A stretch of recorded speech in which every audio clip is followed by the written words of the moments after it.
In our Here's Something You Should Know About Georgia segment, it's normally Here's Something You Should Know About Atlanta.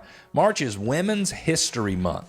And who are the women that made a difference in Georgia? Since 1987, the U.S. has formally recognized March as National Women's History Month. This year, the theme for the month, as announced by the National Women's History Alliance, is celebrating women who tell their stories. We did a little research to see what women were from Georgia who made a difference, and I've got a list of them here. The first one is Susie Baker King Taylor. She was born into slavery in Midway. She escaped and ended up becoming the first federally funded teacher in the state of Georgia and one of the first African-American nurses in the U.S. to administer battlefield care to soldiers.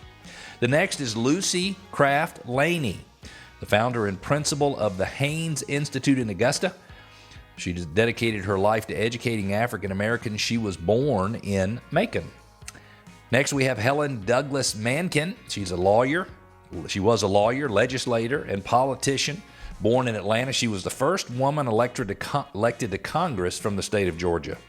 Then you got Juliette Gordon Lowe. Many of you might recognize that name. She was born in Savannah, and she was the founder of the Girl Scouts of the USA. Next is Alice Harrell Strickland, the first female mayor in Georgia, and she was born in Northeast Atlanta in Duluth. Then you have Jessie Norman, the American opera singer, was born in Augusta. You have Hazel Raines, who was born in Waynesboro. She was one of 25 American women pilots recruited to serve as a ferry pilot when the U.S. entered World War II, and she became a recruiter for the Women's Army Corps and the Women's Air Force. And then we've got Carrie Steele Logan, one of the first black landowners in Atlanta. She founded an orphanage for black children. Grace Towns Hamilton from Atlanta. She was the first African-American woman elected to the Georgia General Assembly.